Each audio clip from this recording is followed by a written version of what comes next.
हरे कृष्णा। हरे कृष्ण।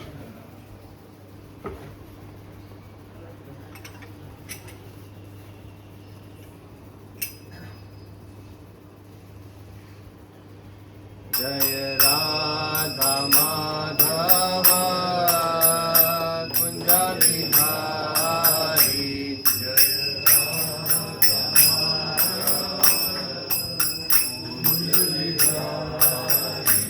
जय राधा माधव कुंज बिहारी। जय राधा माधव कुंज बिहारी। जय गोपी जन वल्लभ गिरवरधारी। जय गोपी जन वल्लभ गिरिवरधारी। जय गोपी जन वल्लभ गिरवरधारी। जय गोपी जन वल्लभ गिरिवरधारी। यशोदानंदन व्रज जन रंजन। यशोदानंदन व्रज जन रंजन। यशोदानंदन व्रज जन रंजन। यशोदानंदन व्रज जन रंजन। यमुना तीर वनचारी।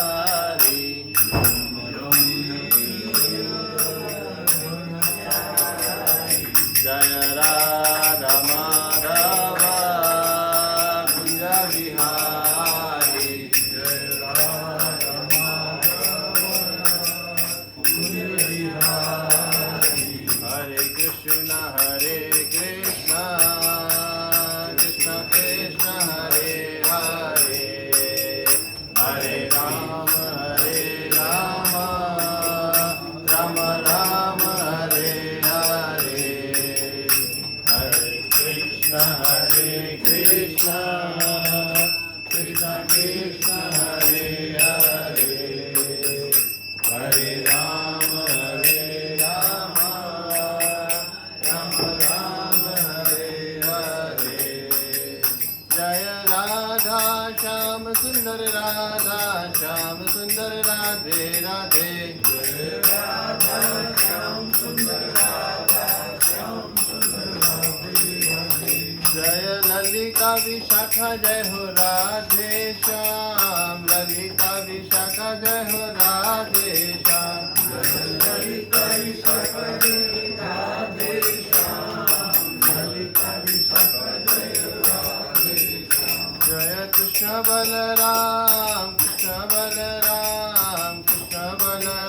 जय वृंदावन धाम। जय कृष्ण बलराम कृष्ण बलराम कृष्ण बलराम जय वृंदावन धाम। जय गौरानिताय गौरानिताय गौरानिताय जय गौरानिताय। जय गौरानिताय गौरानिताय गौरानिताय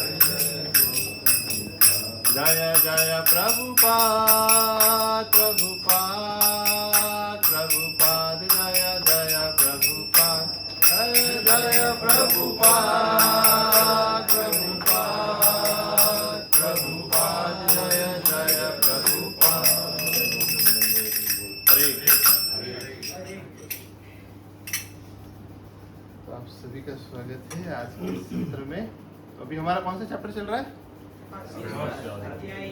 अध्याय क्या नाम है? अर्जुन विषाद योग। अर्जुन विषाद योग। आसान भाषा में समझ जाएंगे तो कुरुक्षेत्र के युद्ध स्थल में सैन्य निरीक्षण। तो क्या समझा, किसी ने कुछ समझा पिछले क्लास में या कुछ? अर्जुन बहुत असमंजस में पड़ गए कि ये तो सब मेरे रिश्तेदार, मेरे गुरु, मेरे भाई, ये सब है, तो उनको कि क्यों जरूरी है, क्या करना है, बहुत घबरा गए। आप थोड़ा फास्ट फॉरवर्ड चल रहे हो। अभी हम आगे आज पे आएंगे। अब मैं तो पूछ रहा हूँ पिछली वाली क्लास में क्या समझा? द्रौपदी वाला है। दुर्योधन गया था द्रोणाचार्य के पास। Very good. दुर्योधन गया था द्रोणाचार्य के पास। हाँ आपके शिष्य हैं, हाँ। वो क्या करेंगे? तव शिष्येण धीमताम, तव शिष्येण, उसने टॉन्ट मारा था अपने गुरु को हाँ कि ये तुम्हारे द्वारा ट्रेन दिया हुआ है, वो देखो कितना बढ़िया सेना का व्यू रचना करके सामने वाली पार्टी में तुम्हारे अगेंस्ट ही खड़ा है।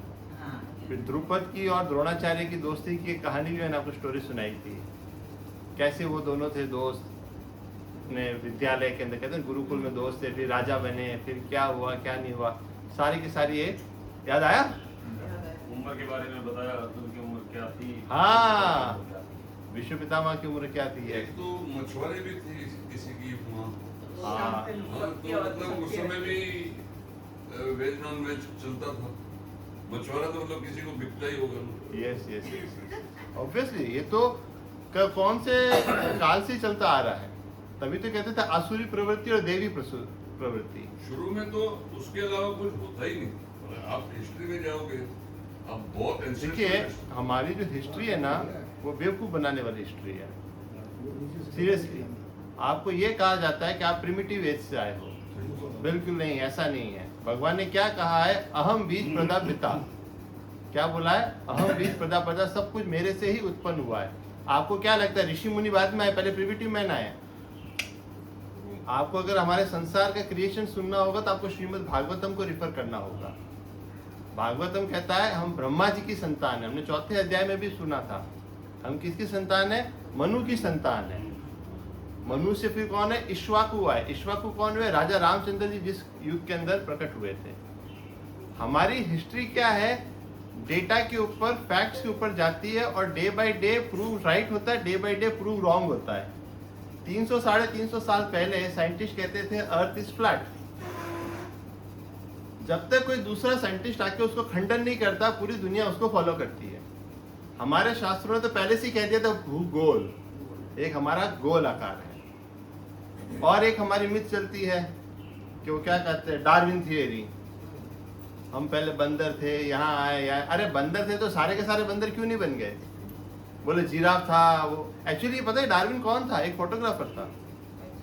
हाँ, वो बढ़िया फोटोग्राफर था। उस फोटोग्राफर ने सब कुछ मिलाया, तोड़ा मोड़ा जोड़ा, अच्छा ये ऐसा हो सकता है, ये ऐसा हो सकता है, उसने अपने अनुमान लगाए। तो वो अल्टीमेट थियरी हो गई। तो यही होता है, जब तक कोई उसको रॉन्ग प्रूव नहीं करेगा। अब आप देखिए, सिंपल सा एक और एग्जांपल देता हूँ, that is called big bang theory. Big bang theory सुना आपने? यार बिग बैंग थियरी अभी कंट्रोवर्सी हो रही है। अरे ये हमारे शास्त्र इसका खंडन नहीं करते हैं। बिग बैंग थियरी का मतलब है कि आप क्रिएशन है, अभी मान लीजिए खूबसूरत सी पेंटिंग है यहाँ पे, आप कहेंगे कि कलर का डब्बा उछला, फूटा और कुछ आके ऐसा गिरा और इतनी सुंदर सी पेंटिंग बन गई, ऐसा हो सकता है क्या? ब्लास्ट हुआ, एक ब्लास्ट हुआ, उस ब्लास्ट के बाद सब कुछ आ गया। ब्लास्ट होने के बाद इतना सब, इतनी खूबसूरत दुनिया क्रिएट हो गई। ये इतना हल्का सा टिंटेड है, इतनी डिग्री है, 1 डिग्री भी इधर इधर हो जाएगा तो इतना हो जाएगा। भगवान खुद 7वें अध्याय में कह रहे हैं कि ये मेरे द्वारा ही सारा का सारा कंट्रोल होता है। अब तो हमें शास्त्र चक्षु अपनाने पड़ेंगे। You have to frame our eyes with the specs of shastra, not on the based of this stupid, और वो कह दो कि भाई डेली चेंजिंग थियरीज। आज आप सिलेबस में कुछ पढ़ रहे हैं, मैं जब था तो कितने प्लैनेट्स थे पता है? एजुकेशन में 9 प्लैनेट्स थे। आज मेरा खुद ही 8 कर दिया। नहीं, मेरे बच्चा आया तो उसको 8 आया था। आई वाज सरप्राइज, ऐसे कैसे हो गया? ग्रह कैसे चेंज हो सकते हैं? साइंस सिर्फ फैक्ट्स पे चलती है। एक फैक्ट देखा, उसको मान लिया, उसको आगे पढ़ा दिया, जब तक कि दूसरा साइंटिस्ट आके उसको खंडन ना करते। तो हम साइंटिस्टों के माइंडसेट के ऊपर अपने जिंदगी, हमारे पास हमारे ऑलरेडी शास्त्र दिए गए हैं। तो बिग बैंग थियरी का एक पहलू ये भी है, जैसे हिमालय पे नमक पाया जाता है, वो किस लिए पाया जाता है? देखिए, साइंस जब तक पहुंचेगी नहीं पहुंचेगी, उनका हम तर्क वितर्क पर डिटेल नहीं। I am not a scientist, मैं साइंटिस्ट तो हूँ नहीं। मुझे भगवान पे भरोसा है और भगवान की क्रिएशन पे भरोसा है। ये साइंटिस्टों पे इतना भरोसा नहीं है हमको।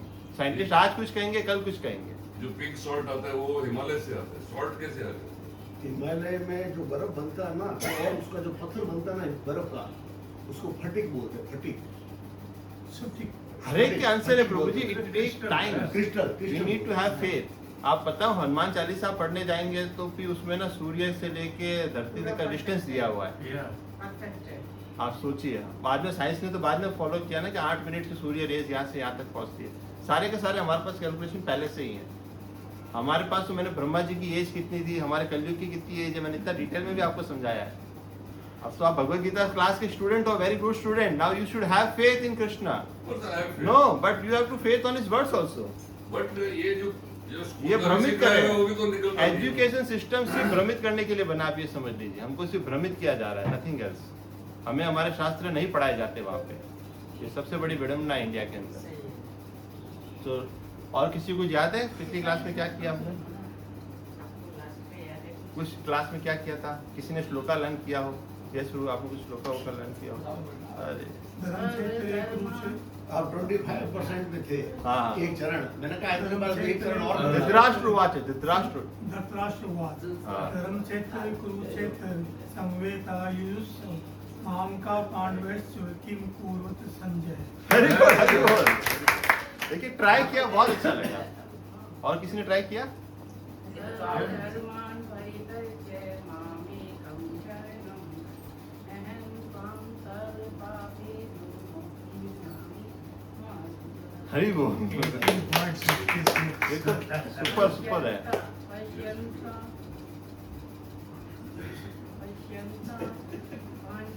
पश्यताम पांडुपुत्राणां माचार्य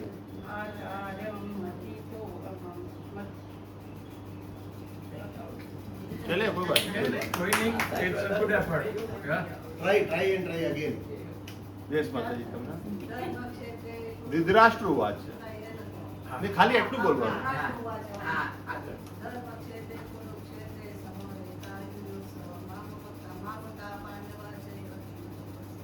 वेरी गुड, वेरी गुड. देखिए ट्राई करते हैं ना, यही बहुत अच्छी बात है. भगवान उससे ही खुश हो जाते हैं. हम आधा अधूरा टूटा फूटा भी बोलेंगे ना तो भी कोई टेंशन नहीं. कौन हमको कोई मार्क्स देने वाला है क्या? जजमेंट थोड़ी है कोई. ठीक है, तो आज की हम क्लास आगे बढ़ाते हैं. हमने सेक्शन 2 तक कंप्लीट कर लिया था. ये सब कुछ हमारा हो चुका है. याद आया? ये वाले पिछली क्लास में हुआ था, दुर्योधन गया था वहां पे. फिर महारथी कौन होता है ये सब भी मैंने बताया था आपको. सेक्शन 2 हमारा कंप्लीट हो गया था. अब हम लोग सेक्शन 3 पे जाएंगे. क्या है टॉपिक? क्या इसका? शंखनाद और पांडवों के विजय के चिन्ह, द साइंस ऑफ विक्ट्री. क्यों वो लोग जीतने वाले थे, उसके कुछ चिन्ह होते हैं. जैसे कहते हैं ना, हम लोग कुछ काम करने जाते हैं तो पहले से ही पता चल जाता है कि ये चीज ऐसी ऐसी है. हाँ, तो कुछ आभास भी होने लग जाता है ना सब चीजों का. ये सब कुछ तो अभी तक तो क्या वो दुर्योधन बोल रहा था, पहले भी द्रोणाचार्य के पास गया, फिर इसकी तारीफ करी, उसकी करी, फिर लास्ट में बोला कि भीष्म पितामह को सब लोग प्रोटेक्शन दीजिए. भीष्म पितामह मेन पार्टी है सबसे. तो वो क्या करेंगे, विश्वदेव द्वारा शंखनाद होगा. सबसे पहले क्या होगा? शंखनाद, blowing of the conch shell.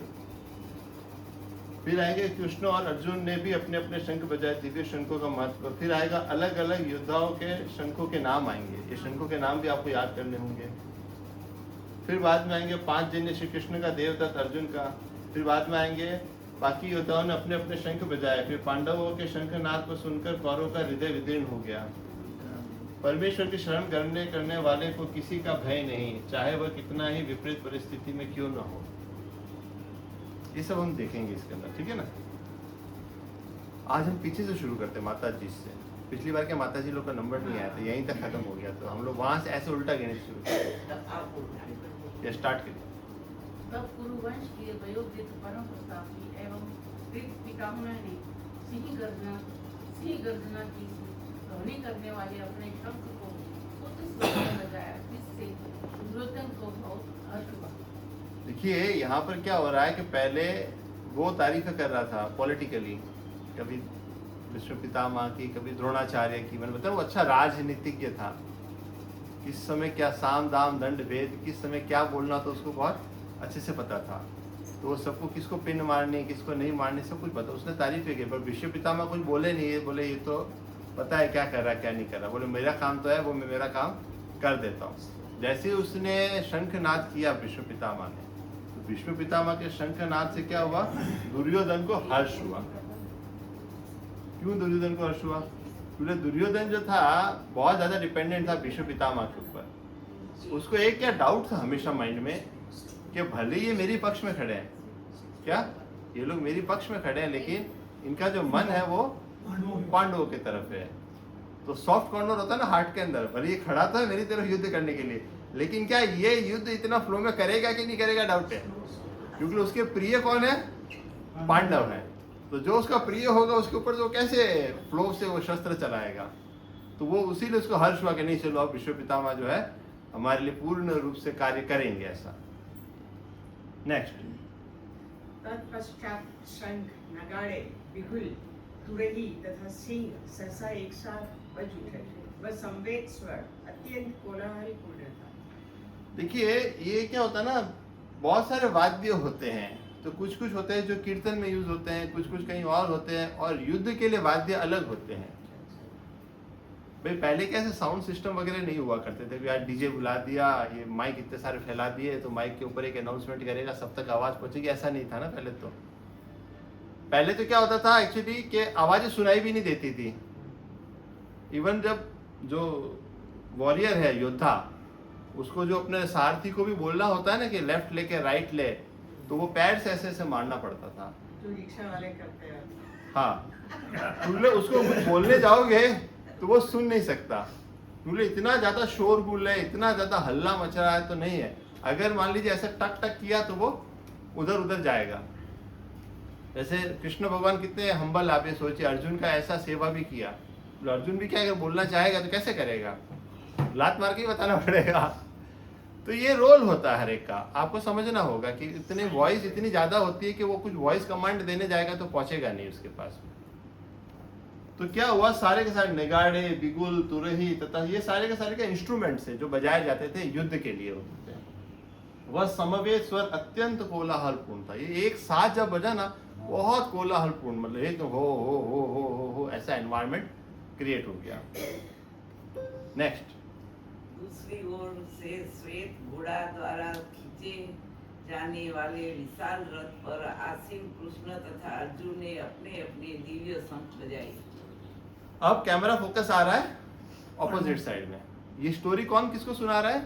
Sanjay. Krishna भगवान अर्जुन नहीं, अभी संजय बोल रहा है। संजय सुना है। देखिए इसमें 4 लोग का प्लेयर है। कौन 4 है? एक तो है संजय और धृतराष्ट्र, और एक है कृष्ण और अर्जुन। तो हमको ये पता होना चाहिए जब कोई श्लोक आ रहा है तो कैमरा का फोकस किसके ऊपर जा रहा है। तो जो कैमरा फोकस जिस पे जाएगा वो इंसान बोल रहा है। तो पहले अध्याय में अभी कौन बोल रहा है? संजय बोल रहा है। संजय किसको बोल रहे हैं? धृतराष्ट्र। अब वो कैमरा फोकस लेकर आएगा दूसरी ओर, श्वेत घोड़ों द्वारा खींचे जाने वाले विशाल रथ पर आसीन श्री कृष्ण तथा अर्जुन ने अपने अपने दिव्य शंख बजाए। देखिए यहाँ पर जो शंख है ना वो भी दिव्य है। इन शंखों के पीछे भी स्टोरीज है। एक चिन्ह है ये भी, दिव्य शंख होना ये उनकी विजय का भी चिन्ह है। ये कैसे चिन्ह है वो भी मैं आपको बताता हूँ। ये दिव्य क्यों है इस पे भी अपन चर्चा करेंगे। नेक्स्ट पढ़िए।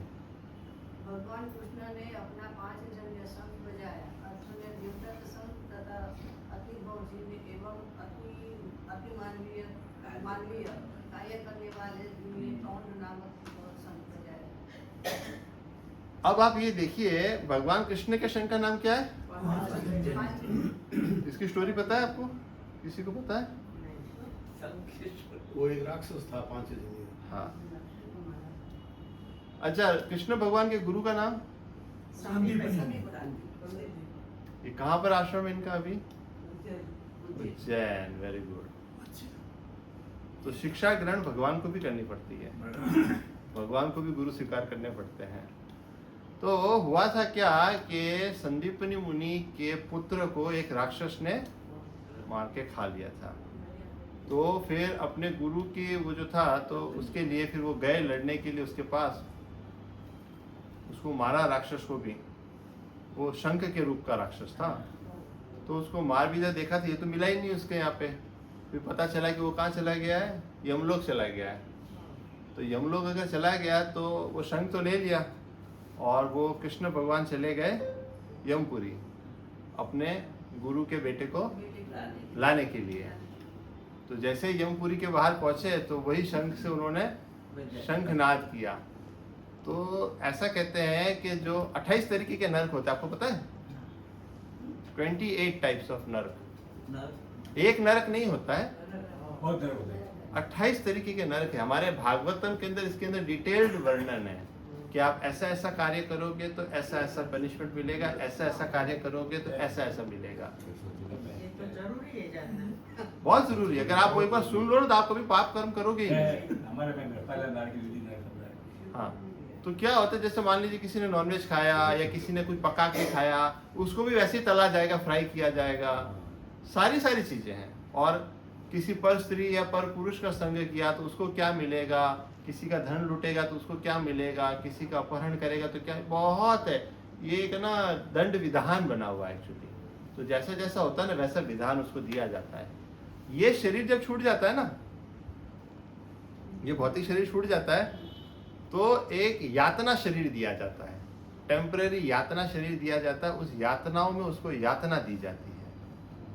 कर्मों के साथ हाँ, यातना यातना मतलब पीड़ाएं, सफरिंग्स, पनिशमेंट। तो पूरी लाइफ में उसने जो काम किया उसके उसका लेखा जोखा जो होता है उसके हिसाब, उनके कंप्यूटर में मिस्टेक नहीं होती कभी भी। जो आपका लेखा जोखा है वो आप, त्रिवेणी नदी है वो। हाँ, त्रिवेणी नदी है नरक में। वैतरणी, त्रिवेणी नहीं, वैतरणी। वैतरणी तो बहुत दूर आती है, वैतरणी बहुत दूर आती है। वो सब बहुत डिटेल है, उस समय चर्चा नहीं करेंगे हम। कभी भागवतम की कभी चर्चा होगी तो बताएंगे आराम से। मतलब बहुत सारे के नरक होते हैं एक्चुअली अलग अलग। तो क्या हुआ, जैसे ही भगवान ने शंखनाद किया, सारे के सारे कहते हैं ना तवे ववे सब जो फ्राई करने वाले थे सब ठंडे हो गए। सब खोलते खोलते जो ऑयल के बॉयलर थे ना वो सारे के सारे ठंडे हो गए। जिनको यातनाएं पड़ रही थी ना वो सारी यातनाएं शांत हो गई। ऐसा दिव्य शंख था कृष्ण भगवान का कि कृष्ण भगवान के खाली शंख की ध्वनि सुनी, सारे के सारे पीड़ाएं तुरंत यमराज जी बाहर आए, ये प्रणाम किया, भगवान ने स्वयं ये वो फिर जो थे उनको लौटा के उनको दे दिया। फिर वो लेके आ गए अपने गुरु के पास। अर्जुन का देवदत्त शंख है, इसकी स्टोरी पता है? देवदत्त शंख। अच्छा, इसके पहले एक रथ का भी वर्णन आया था, वो भी मैं आपको बताता हूँ कि श्वेत घोड़ों से खींचे जाने वाले विशाल रथ पे ना, तो ये क्या हुआ था, खांडवप्रस्थ नाम की एक जगह थी जहाँ पे मय नाम का एक राक्षस था। तो वो पूरा का पूरा आतंक मचा के रखा था, सब कुछ था। एंड अग्निदेव को भी कुछ एक श्राप था कि भाई कुछ उसके शरीर में कुछ पीड़ाएं थी अग्निदेव के भी। तो उस वन के अंदर बहुत सारी औषधियाँ थी। तो अग्निदेव ने बहुत बार ट्राई किया कि मैं उसको जला दूं ताकि वो औषधियाँ मुझे मिल जाए और मेरा शरीर का भी रोग, उनको कोई श्राप लगा हुआ था तो वो भी चला जाएगा, बट ऐसा हो नहीं पा रहा था। वो बहुत शक्तिशाली दानव था। बट जब अर्जुन आया तो अर्जुन ने क्या किया, पूरा का पूरा वन जला दिया। तो जैसे ही वन जलाया तो अग्निदेव का जो शरीर को जो मिलना चाहिए था वो सब कुछ उसको तृप्ति मिल गई। तो अग्निदेव बहुत प्रसन्न हो गए। अब क्या हुआ कि वो जो मय दानव था तो वो देखा ये तो बहुत पावरफुल आदमी है सामने, तो उसने शरणागति ले ली अर्जुन की। क्या कर ली? अब क्षत्रिय का धर्म क्या होता है कि जो शरण में आ गया ना उसको मारता नहीं है। उसको क्षत्रिय का एक धर्म होता है। राजा रामचंद्र जी ने भी कहा था अगर रावण आज भी मेरी शरण आ जाएगा तो मैं उसको क्षमा करूंगा। ये क्षत्रिय होने का धर्म होता है कि आपकी शरण में कोई आ गया तो आप उसको नहीं मार सकते। तो वो मय दानव जो था वो आके शरणागत हो गया। फिर मय दानव को भी उसने क्षमा कर दिया।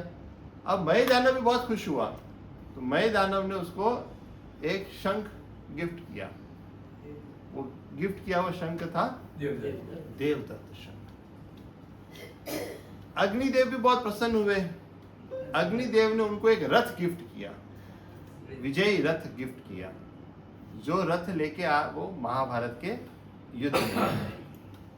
तो हर एक के पीछे बहुत सारी स्टोरीज होती है, ज्यादा डिटेल में नहीं चाहिए, लेकिन थोड़ा हमको पता होना चाहिए, ठीक है ना। दिव्य शंख होना भी अपने आप में एक विजय का चिन्ह है। वो सारे उनके पास। हाँ, क्विज किया था ना पिछली बार, किसी ने किया था ना सब, क्विज किए थे लास्ट टाइम, विजय के चिन्ह आए थे उसके अंदर। किसी ने क्विज याद ही नहीं किसी को, सब भूल भुला गए ऐसा। नेक्स्ट,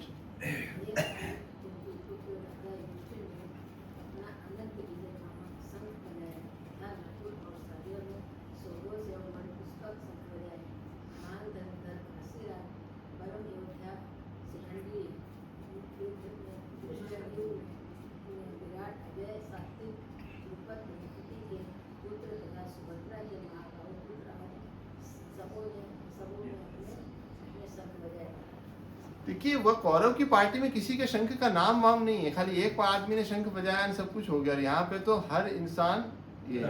अच्छा, लेकिन एक बात आप ये समझिए कि यहाँ पर जो शंख था पहले किसने बजाया था? भीष्म पिता ने बजाया। और यहाँ पर सबसे पहला शंख किसने बजाया? कृष्ण जी। कृष्ण भगवान। कृष्ण भगवान के सेनापति थे क्या? वो तो शस्त्र भी नहीं उठाने वाले थे। लेकिन एक होती मर्यादा होती है, जैसे कि मान लो घर में कोई सबसे बड़ा है, वडील है, तो सबसे पहले खाने का किसको पूछा जाता है? उसको पूछा जाता है। पहले आसन किसको जाता है? जो सबसे अग्रज है, जो सबसे पूजनीय होता है। तो ये सबको पता था कि हमारी टीम में सबसे ज्यादा अग्रज और सबसे ज्यादा पूजनीय कौन है? कृष्ण भगवान। तो हीरो कौन है? कृष्ण भगवान है। वो लड़ने वाले नहीं है, लेकिन पहला शंखनाद कौन कर रहा है? अब क्या हो रहा है कि हे राजन, कौन बोल रहा है? ये संजय बोल रहा है धृतराष्ट्र को। हे राजन, राजा युधिष्ठिर ने अपना अनंत विजय नामक शंख बजाया तथा नकुल और सहदेव ने सुघोष एवं मणिपुष्पक शंख बजाया। ये शंखों के नाम याद होने चाहिए। महान धनुर्धर काशीराज, परम योद्धा शिखंडी दृष्टिद्युम्न। दृष्टिद्युम्न की स्टोरी मैंने आपको बता दी थी। किसका बेटा दृष्टिद्युम्न? द्रुपद का। कहां से प्रकट हुआ था? अग्नि से प्रकट हुआ था। विराट कौन है? राजा। जहाँ पे अज्ञातवास के लिए वो रहते हैं। अजय सात्यकी। सात्यकी कौन है?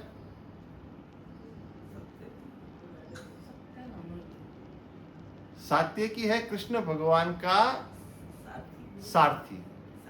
कृष्ण भगवान का सारथी। अच्छा, वैसे अदरवाइज महाभारत के बाद नहीं, वो भी तो राजा है ना कृष्ण भगवान भी तो, द्वारका के। तो उनका भी कोई ड्राइवर होगा ना। तो ड्राइवर होना बहुत कुशलता की बात होती है। मतलब एक ड्राइवर ही आपको मतलब है ना युद्ध जिता सकता, हरा सकता है।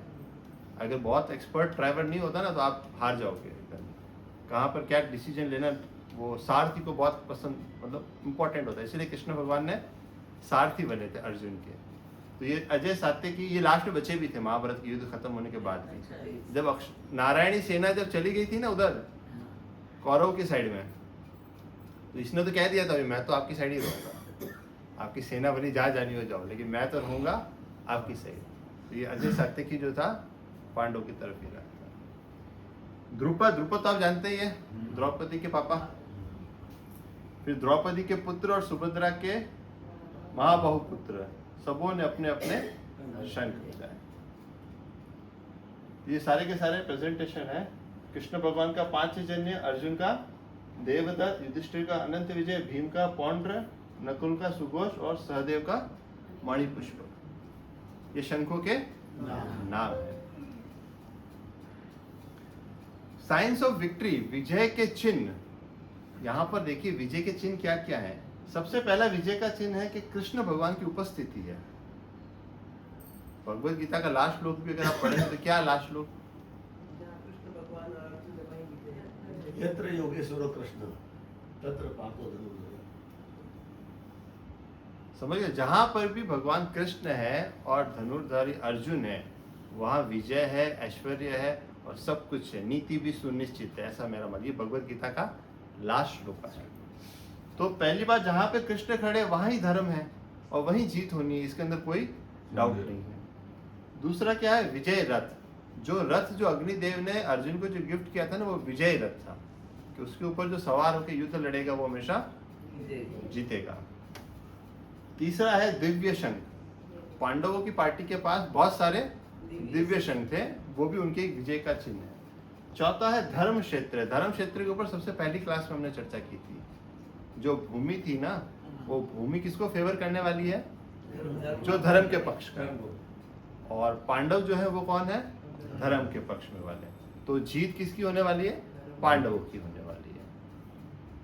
धर्म क्षेत्र है ना, वो धर्म है, तो धर्म को ही वो सपोर्ट करने वाली चीज है। और सबसे लास्ट में आता है हनुमान जी ध्वजा के ऊपर।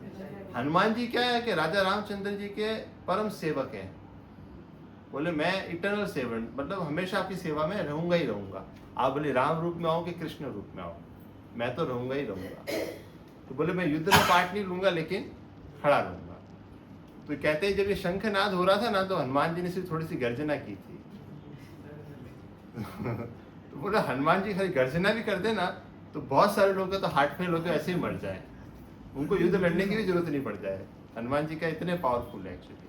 बट हनुमान जी कहा है जहाँ कृष्ण होंगे वहाँ हनुमान जी होंगे होंगे। तो उनकी ध्वजा के ऊपर अंकित थे उधर, लेकिन अनविजिबल, ध्वजा के ऊपर अंकित थे, उनके ऊपर एक चिन्ह आ गया था, वो हनुमान जी का था।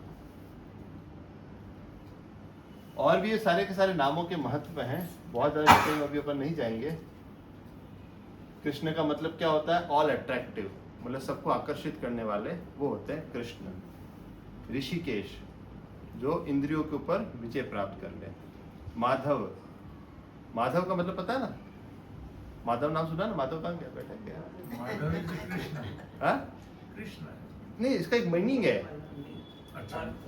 धव का मतलब होता पति, हम्म। और माँ है हमारी लक्ष्मी माता, तो जो है Lakshmipati, that is called Madhav. देखिए कहाँ कहाँ पे भगवान का नाम क्या आता है उसका बहुत महत्व होता है। कहीं जनार्दन कहेंगे, कहीं केशव कहेंगे, कहीं माधव कहेंगे, कहीं कुछ कहेंगे। तो हर बार भगवत गीता में जो अलग अलग नाम आता है उसका अलग अलग महत्व होता है। अर्जुन का भी एक नाम आता, पार्थ आता, तो वो कहता पृथा का पुत्र, कुंती का। और एक आता गुड़ाकेश। गुड़ाकेश मतलब पता है? जो निंद्रा पे विजय प्राप्त करता है। अर्जुन ऐसा वॉरियर था जो दिन में भी लड़ सकता था और रात में भी लड़ सकता था, कंटिन्यू लड़ सकता था। दिन हो रात हो, और सब्यसाची भी था। सब्यसाची मतलब दोनों हाथ से, वो राइट से भी चला सकता है और लेफ्ट से भी चला सकता है। दिन में भी लड़ सकता है, रात में भी लड़ सकता है, ऐसा वॉरियर। तो उसके सारे के सारे नाम। एक नाम उसका है धनंजय।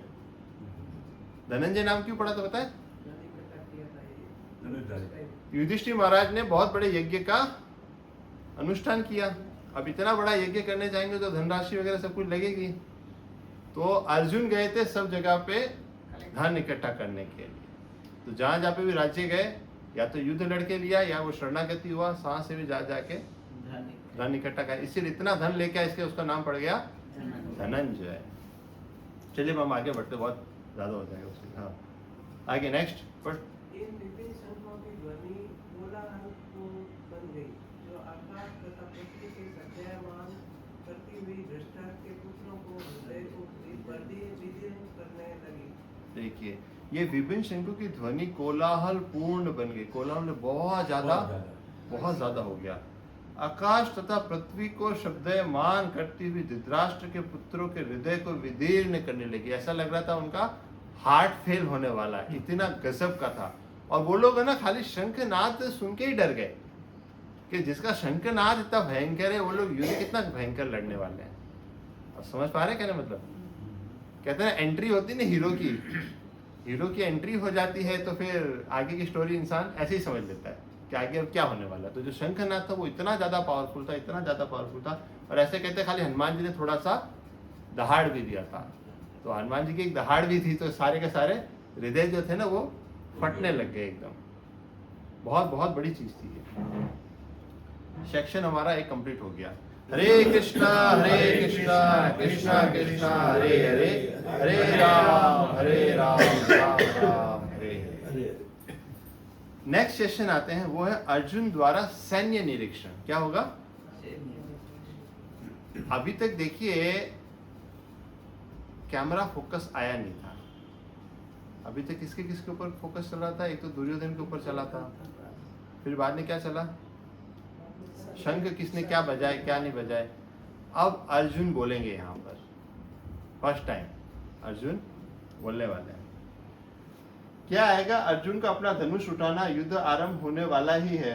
ध्वजा पर हनुमान जी का चित्र अंकित है। फिर 21 से 23 आएगा, अर्जुन का कृष्ण को रथ को दोनों सेनाओं के मध्य में ले चलने के लिए कहना। अर्जुन यह देखने के लिए उत्सुक था कि उससे युद्ध करने के लिए कौन कौन आया है। फिर 24-25 श्लोकों में हम पढ़ेंगे श्री कृष्ण का रथ को मध्य में ले जाना। फिर आएगा श्री कृष्ण का अर्जुन की मनोदशा को भाप लेना। फिर 26 से 27 में आएगा अर्जुन का अपने संबंधियों को देखना, अर्जुन का करुणा से अभिभूत हो जाना। ये इस सेक्शन में हम लोग समझेंगे। नेक्स्ट श्लोक आप पढ़िए प्रभु जी, आप पढ़ें। उस समय हनुमान से अंकित ध्वजा लगे, रथ पर आसीन पांडुपुत्र अर्जुन अपना धनुष उठाकर तीर चलाने के लिए उद्यत हुए। ये राजन, हे धृतराष्ट्र के पुत्रों को व्यूह में खड़ा देखकर अर्जुन ने श्री कृष्ण से ये वचन कहे। अब क्या आ रहा है? उस समय हनुमान से अंकित ध्वजा, मैंने बताया ना हनुमान जी कैसे थे, ध्वजा के ऊपर अंकित थे। ये हमारे हनुमान जी है। हनुमान जी जहाँ पे भी भगवान होंगे वहाँ हनुमान जी रहेंगे। ऐसे कहते हैं कि ना आज भी अगर आप राम कथा, भगवान की कथा कुछ भी करते हो ना, तो हनुमान जी इनडायरेक्ट रूप में वहाँ प्रेजेंट होते हैं। इसका प्रमाण देने की आवश्यकता नहीं है, क्योंकि उन्होंने कहा रखा जहाँ जहाँ राम का नाम लिया जाएगा मैं रहूंगा। कलयुग के अंत तक रहेंगे हनुमान जी, चिरंजीवी है। आपको बताया ना सबको, हनुमान जी चिरंजीवी है। तो क्या हुआ कि ये है, रथ पर आसीन पांडुपुत्र अर्जुन अपना धनुष उठाकर तीर चलाने के लिए उद्यत हुआ। हे राजन, धृतराष्ट्र के पुत्र को व्यूह में खड़ा देखकर अर्जुन ने श्री कृष्ण से ये वचन कहे। अब क्या हुआ? ये कौन बोल रहा है? संजय बोल रहा है। किसको? धृतराष्ट्र को। अब ये क्या वचन जो कहने वाला है वो नेक्स्ट में भी आएगा। अब पहली बार अर्जुन जी बोलने वाले हैं। यस प्रभु जी, आप कितने लकी हैं, अर्जुन पहली बार बोलने वाला है। You are there. अर्जुन ने कहा है, अच्युत कृपा करके मेरा रथ दोनों सेनाओं के बीच में ले चले, जिससे मैं यहाँ युद्ध की अभिलाषा रखने वालों को और शस्त्रों की इन महान परीक्षा में जिनसे मुझे संघर्ष करना है उन्हें देख सकूं। अर्जुन ने कहा, क्या कहा? सेनियोर उद्धर मध्य नहीं, सेनयोर उद्धर मध्य रथम स्थापयन् बेचुका। इस श्लोक का बहुत अच्छा है वैसे। तो अर्जुन ने कहा, हे अच्युत। अच्युत बोला। अच्युत का मतलब जो च्युत नहीं होता है, डिस्टर्ब नहीं होता है, जिसको फॉल डाउन नहीं होता, जो कभी गिरते नहीं है, जो अपने भक्तों की रक्षा हमेशा करते हैं, उसे कहा जाता है अच्युत। तो हर बार कौन सा शब्द यूज किया है उसका बहुत महत्वपूर्ण होता है भगवत गीता। कृपा करके मेरा रथ दोनों सेनाओं के बीच में ले चले, जिससे मैं यहाँ युद्ध की अभिलाषा रखने वाले और शस्त्रों की इस महान परीक्षा में जिससे मुझे संघर्ष करना उन्हें देख सकूं। खाली वो देखना चाहता है कौन कौन लड़ने आया है, कौन कौन युद्ध की इच्छा से, तो वो क्या थोड़ा सा अपना माइंड सेट तैयार कर सके। हालांकि कृष्ण भगवान तो समझ रहे हैं कि इसके मन में क्या चल रहा है क्या नहीं चल रहा है, लेकिन ठीक है, वो कह रहे हैं कि दोनों सेनाओं के बीच में मेरे रथ को ले चलो। नेक्स्ट, मुझे उन लोगों को देखने दीजिए जो यहाँ पर धृतराष्ट्र के दुर्बुद्धि पुत्र दुर्योधन को प्रसन्न करने की इच्छा से लड़ने के लिए आए हुए हैं। अब वो ये देखना चाहता है कि कौन कौन है जो दुर्योधन को प्रसन्न करने के लिए यहाँ पर आया, क्योंकि क्या है, वर्ल्ड वॉर जैसा था ये। या तो सारी दुनिया के राजा बढ़ चुके थे, कुछ राजा जो थे इसके सपोर्ट में गए थे, कुछ राजा इसके सपोर्ट में गए थे। अब देखना चाहते हैं कि उसके सपोर्ट में कौन कौन आया है एक्चुअली। दुर्योधन की प्रसन्न करने की इच्छा से लड़ने के लिए आए हुए हैं। Arjuna wants to see who have come to fight wishing to please Duryodhan. ठीक है, नेक्स्ट।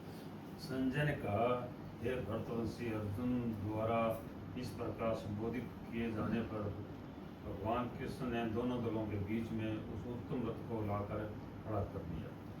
देखिए, भगवान बहुत इंटेलिजेंट है एक्चुअली। तो भगवान ने क्या किया कि जब उसने डाउट लिया ना, तो भगवान ने रथ उसी जगह पे ले जाके खड़ा किया जहाँ पे उसको पिन पॉइंट हिट होने वाला है। क्योंकि उसके सबसे ज्यादा प्यार किससे था? अपने दादाजी विष्णु पितामह, अपने गुरु द्रोणाचार्य। रथ को वहीं ले जाके खड़ा किया जहाँ पर से ये लोग जो पूजनीय है, जो आदरणीय है था ना। अब आपके घर में दादाजी है, वो तो आप उसको मार थोड़ी सकते हो, आप तो उसको आदर दोगे, सत्कार दोगे, यही होता है ना। और गुरु है जिसने इतना पूरा जिंदगी सिखाया, तो आप तो उसको कुछ पूजनीय है। पूजनीय मतलब समझिए ना, सब कुछ वर्शिपेबल है। वो वर्शिपेबल किसी कंडीशन से सामने वाली पार्टी में खड़े हैं। नेक्स्ट, भीष्म, द्रोण तथा विश्व भर के अन्य समस्त राजाओं के सामने भगवान ने कहा कि हे पार्थ, यहाँ पर एकत्र सारे गुरुओं को देखो। भगवान ने क्या किया? रथ की पोजीशन उसी जगह पे करी जहाँ पे भीष्म दिखे, द्रोणाचार्य, कृपाचार्य, जितने भी अग्रज पूजनीय है, सबके वहाँ पे वो आज अपने भगवान को पता मुझे लीला करनी है, अभी थोड़ा सा डिस्टर्ब होने वाला है, मेरे को भगवत गीता बोलनी है। ये सारे का सारा प्लानिंग, ये नाटक चल रहा है, समझ रहे हैं सब कुछ। एक प्ले ड्रामा देखने जाते हैं ना, ऐसे संजीव कुमार ऑडिटोरियम में देखने गए, ये करने गए। फिर भगवान की क्या सब लीलाएं हैं। और हमको भगवत गीता देनी। क्या देनी है? हमको भगवत गीता देनी। तो ऐसा एक सीन क्रिएट हो रहा है। अर्जुन जो है ना, सारे का सारे शास्त्रों में एक्सपर्ट था। आपको बता देता हूँ, अर्जुन भगवान उसके लिए कोट करते हैं, देहधारियों में श्रेष्ठ। देहधारियों में श्रेष्ठ का मतलब जिसने ह्यूमन बॉडी लिया है ना, उन सब में दी बेस्ट अगर कोई है तो कौन है? अर्जुन। तो इतना इंटेलिजेंट, इतना शूरवीर, इतना बड़ा योद्धा ऐसे घबरा नहीं सकता। आप समझ रहे? अगर तुझे घबराने था, सब कुछ आकलन करना, तो युद्ध के पहले कर लेता ना। तुझे पता नहीं कि सामने भीष्म पितामह आने वाले, कि द्रोणाचार्य आने वाले, तुझे पता नहीं क्या ये चीज? ये सारी कहानियां तो पता ही है ना। प्योर इंटेलिजेंट, उसमें कोई शक नहीं। लेकिन ये सब एक ड्रामा चल रहा है ताकि ये सारी भगवत गीता जो होती है उभर के आए। ऐसी सिचुएशन नहीं होगी तो भगवत गीता आएगी क्यों बाहर? नेक्स्ट। अर्जुन ने वहाँ पर दोनों पुत्रों की सेनाओं के मध्य में अपने साचा ताऊओं, पितामह, गुरुओं, मामाओं, भाइयों, पुत्रों, पौत्रों, मित्रों, ससुरों और शुभचिंतकों को देखा। देखिए, इस युद्ध के अंदर 4 से 5 पीढ़ियां खड़ी थी। भीष्म पितामह से लेके अर्जुन का बेटा अभिमन्यु। जब अभिमन्यु सामने आया था तो भीष्म पितामह को बहुत फील हुआ था ऐसा कि चला जा बेटा, तू तो खिलाने योग्य मेरे लिए, तो मेरा मतलब पड़पोता हो गया एक तरीके से, और वही मेरे सामने खड़ा है। तो इतनी सारी पीढ़ियां, उसने क्या क्या देखा? चाचाओं, ताऊओं, पितामहों, गुरुओं, मामाओं, भाइयों, पुत्रों, पौत्रों, मित्रों, ससुरों और शुभचिंतकों को भी देखा। ये सारा परिवार ही है ना, कहीं ना कहीं कोई ना कोई रिलेशन में ही लगता है। भले दुर्योधन का भी मान लो ससुराल पक्ष वाला है, तो भी भाई का ससुराल ही तो है। आप समझ रहे हैं क्या? मतलब तो कहीं ना कहीं सारा का सारा रिलेटिव ही है। आज आप घर में कोई फंक्शन करोगे, कुछ करोगे, तो इधर इधर के क्लोज वाला तो क्लोज बुलाओगे, बड़ा फंक्शन करोगे तो चलो इसके भी रिश्तेदार को बुलाता हूँ, 1000 आदमी इकट्ठा करने, तो वो सारे रिश्तेदार में काउंट होते हैं, तो अपने क्लोज ही गिने जाते हैं सारे। बट वो सारे के सारे क्लोज क्या है? ऑपोजिट खड़े हैं। यस। जब उनके पुत्र अर्जुन ने मित्रों तथा संबंधियों की इन विभिन्न श्रेणियों को देखा तो वह करुणा से अभिभूत हो गया और इस प्रकार बोला। भगवान चाहते थे कि ये थोड़ा सा करुणा के अंदर आ जाए, थोड़ा सा डाउट के अंदर आ जाए। ये अपना डाउट में आएगा तभी तो मेरा रोल चालू होने वाला है। और समझ रहे क्या मतलब? ये चीज है। जब कुंती पुत्र अर्जुन ने मित्रों तथा संबंधियों को इन विभिन्न श्रेणियों को देखा तो वह करुणा से अभिभूत हो गया और इस प्रकार बोला। अब वो क्या बोलेगा ना, वो हम सुनेंगे नेक्स्ट क्लास में। हमारा सेक्शन कंप्लीट। हरे कृष्णा कृष्णा कृष्णा हरे हरे, हरे राम राम राम हरे हरे।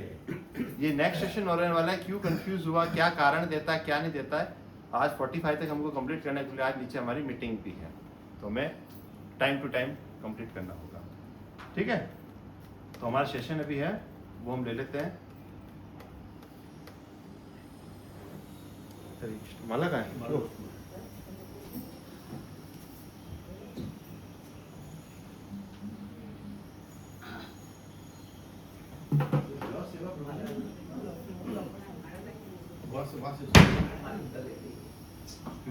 जय श्री कृष्ण। जय श्री कृष्ण। हरे कृष्णा।